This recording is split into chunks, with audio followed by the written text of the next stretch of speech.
लाख की 50,000 की आर्थिक मदद का किया ऐलान। हादसे में अब तक 9 लोगों की हो चुकी है दुखद मौत।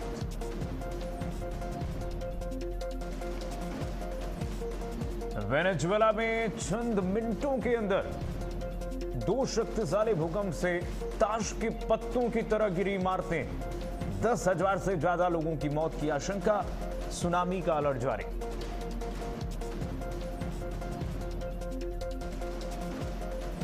और पासपोर्ट को लेकर के विदेश मंत्रालय का बयान। मिनिस्ट्री ऑफ एक्सटर्नल अफेयर ने कहा, कभी भी नागरिकता का सबूत नहीं रहा पासपोर्ट। पासपोर्ट एक्ट 1967 में भी यही प्रावधान था।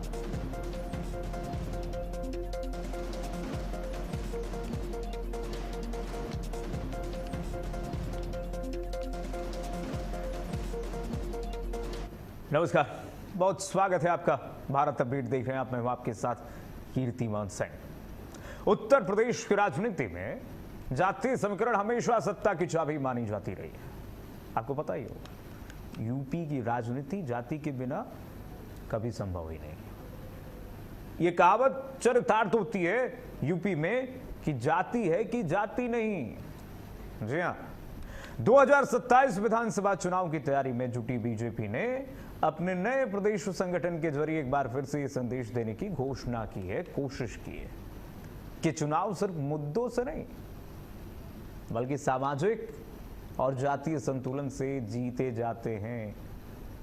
हम कह सके से भी जीते जाते हैं। पंकज चौधरी की नई टीम को देखें जो ऐलान हुआ है आज, तो साफ नजर आता है कि पार्टी ने हर बड़े सामाजिक वर्ग को साधने का प्रयास किया है, बखूबी किया है।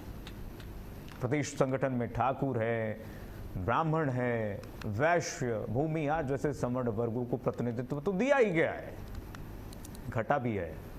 तो वहीं कुर्मी, मौर्य, शाक्य, सैनी, यादव फोकस रखिएगा, जाट, निषाद, बिंद, राजभर, पाल और विश्वकर्मा जैसे पिछड़े और अति पिछड़े वर्गों को भी अहम जिम्मेदारी सौंपी गई है। ओबीसी को अहम जिम्मेदारी सौंपी गई है। ओबीसी हो गया है पूरा, ये पूरा संगठन जो विस्तार हुआ है। इतना ही नहीं, इसमें पासी हैं, अति पिछड़ा, कोरी हैं, वाल्मीकि और सोनकर जैसे दलित समुदायों को संगठन में स्थान देकर के बीजेपी ने अपने सामाजिक विस्तार की रणनीति को और मजबूत करने का संकेत दिया है। अब बात करेंगे महिलाओं की। महिलाओं की भागीदारी बढ़ाकर के पार्टी ने आधी आबादी को भी स्पष्ट राजनीतिक संदेश देने की कोशिश की है।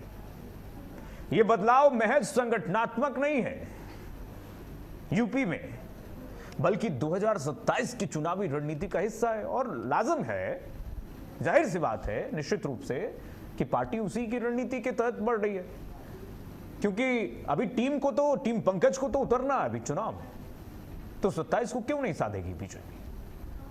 समाजवादी पार्टी जिस पीडीए फॉर्मूले के सहारे अपनी राजनीतिक जमीन मजबूत करने की कोशिश कर रही है, उसके जवाब में बीजेपी ने संगठन के जरिए अपना सामाजिक समीकरण खड़ा करने का प्रयास किया है।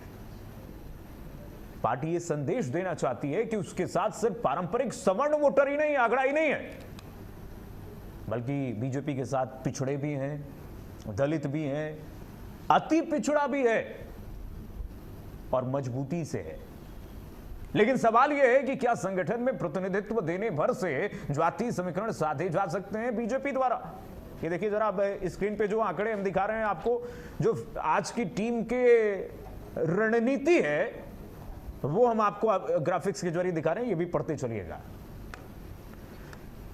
सवाल नंबर 2 कि क्या नई टीम सामाजिक संतुलन का वास्तविक प्रतिबिंब है या फिर यह सिर्फ चुनावी गणित का एक हिस्सा है।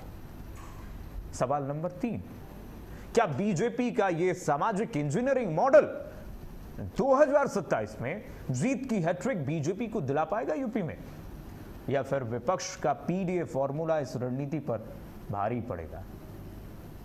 और सबसे बड़ा सवाल कि क्या यूपी बीजेपी का नया संगठन सामाजिक प्रतिनिधित्व या मॉडल है, या फिर 2027 की जीत के लिए तैयार किया गया सबसे बड़ा एक जातीय समीकरण है। यह सबसे महत्वपूर्ण सवाल है। इन्हीं मुद्दों पर आज चर्चा करेंगे। ये देखिए हमारा ग्राफिक्स तैयार है, ग्राफिक्स में आपको दिखा रहे हैं यूपी बीजेपी की टीम पंकज की पूरी स्थिति क्या है, ये देख लीजिए, पढ़ते जाइए और इस पर चर्चा करेंगे, मेहमानों से परिचय कराएंगे। लेकिन उससे पहले हमारे साथ आलोक गुप्ता जुड़ रहे हैं, प्रदेश उपाध्यक्ष, नए तौर पर कार्यभार वो संभाल रहे हैं। आलोक गुप्ता जी का बहुत स्वागत सर, बहुत स्वागत है प्रदेश उपाध्यक्ष की। सबसे पहले तो आपको जिम्मेदारी सौंपी गई है, इसकी शुभकामनाएं आलोक जी। धन्यवाद भाई साहब। आलोक जी, टीम पंकज तैयार हो गया है, अब टीम पंकज कैसे चुनाव में आप लोग उतरेंगे, क्या रणनीति रहेगी? देखिए, भारतीय जनता पार्टी का एक अपना संगठन है और कोई ऐसा नहीं कि टीम, ये तो एक व्यवस्था है। संगठन के चुनाव समय समय पर होते हैं, परिवर्तन होते रहते हैं, लेकिन हम लोग पार्टी के तपे तपाई कार्यकर्ता हैं और नीचे से वार्ड स्तर से लेकर के नगर मंडल, उसके बाद जिले में जिलाध्यक्ष रहने के बाद में क्षेत्र में उपाध्यक्ष रह करके काम कर रहे हैं। ऐसा दायित्व तो अनेकों जो कार्यकर्ता इसमें आए हैं, सभी ऐसे तपे तपाई कार्यकर्ता हैं, इनको जो भी जिम्मेवारी संगठन की मिलेगी ये सब मिलकर के बखूबी निर्वहन करेंगे और निश्चित मानिए 2027 के चुनाव में भारतीय जनता पार्टी का कमल पुनः खिलने जा रहा है और श्रद्धेय माननीय योगी जी पुनः उत्तर प्रदेश की कमान संभालने वाले हैं। आलोक जी, ये जो नई टीम बनी है उसमें कई चौंकाने वाले नाम आए हैं आलोक गुप्ता जी, हमें तो चौंका ही रहे, मीडिया को तो चौंका ही रहे। अखिलेश यादव और समाजवादी पार्टी कुनबा पूरी तरह से चौंक गया है। अब अखिलेश यादव ये सोच रहे हैं कि अरे हमने जो पीडीए का समीकरण बनाया है वो तो बिगड़ते जा रहा है, आप लोगों ने तो बिगाड़ दिया खेल पूरा पीडीए का। नहीं, अब पीडीए का नारा अपना दे रहे हैं, क्या भारतीय जनता पार्टी में पिछड़ा नेतृत्व नहीं, पिछड़े वर्ग के हमारे देश के यशस्वी प्रधानमंत्री जी नेतृत्व दे रहे हैं, हमारे पिछड़े वर्ग के प्रदेश के हमारे अध्यक्ष केंद्र सरकार में मंत्री हैं। हमारी भारतीय जनता पार्टी का सोच बड़ा सकारात्मक रहता है। हमने समाज के उस ऐसे वर्ग के, हमारी बहन जो द्रौपदी मुर्मू जी हैं, दलित समाज से आती हैं, उनको भी तो भारतीय जनता पार्टी के नेतृत्व में प्रधानमंत्री जी ने अपने नेतृत्व के साथ राष्ट्रपति तक पहुंचाने का काम किया है। भारतीय जनता पार्टी जाति की बात नहीं करती, लेकिन जो आप पीडीए की बात कर रहे हैं, ये सब पूरा नेतृत्व भारतीय जनता पार्टी में सभी जातियों और वर्गों के लोग मिलकर के कर रहे हैं। आलोक जी, एक अंतिम प्रश्न आपसे मैं करूंगा, उसके बाद धन्यवाद करूंगा आपका। आलोक जी, 27 चुनाव है, 27 चुनाव आप लोगों के कंधों पर, बहुत महत्वपूर्ण चुनाव है ये, और इसमें ये कहा जा रहा है कि अखिलेश यादव भी ये चाहेंगे, पूरी तरह से पूरी कोशिश करेंगे कि 27 चुनाव कैसे जीता जाए। आपके कंधों पर बहुत महत्वपूर्ण जिम्मेदारी है सर, कैसे आप लोग, क्या रणनीति रहेगी बीजेपी की, किस आधार पर और क्या किस मुद्दों पर बीजेपी उतरने जा रही है इस बार?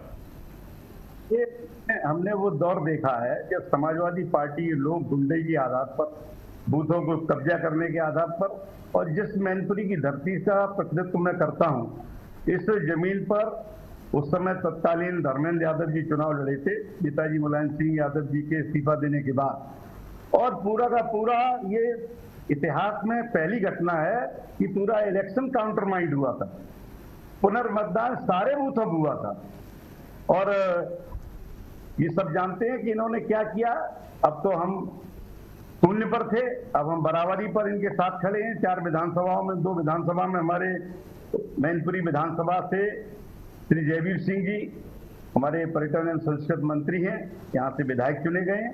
भोगांव विधानसभा से हमारे पूर्व मंत्री, यशस्वी विधायक, मुख्य सचेतक विधानमंडल दल भाजपा श्री रामनेश अग्निहोत्री जी हैं। तो हम लोग इनको पूरी पहले भी टक्कर देते रहे, अब कोई टक्कर ही नहीं, एक तरफा चुनाव होगा। भारतीय जनता पार्टी स्पष्ट प्रचंड बहुमत और 2/3 बहुमत के साथ सरकार बनाएगी। अच्छा आलोक जी, आप कह रहे हैं एक तरफा चुनाव होगा, अखिलेश यादव कह रहे हैं कि बीजेपी घबराई हुई है इसलिए मंत्रिमंडल का विस्तार किया गया, उसमें समीकरण साधा गया है, इसमें अब संगठन का विस्तार हुआ, जाति समीकरण साध लिया गया। ये लोग हार के डर से लगातार चेंजिंग कर रहे हैं, बदलाव कर रहे हैं संगठन से लेकर के मंत्रिमंडल में, इसलिए बीजेपी इस तरीके से समीकरण साध रही है। अखिलेश यादव कह रहे हैं कि हमें कोई चिंता नहीं, क्योंकि सब जनता जानती है कि इस बार आने वाली पीडीए सरकार है।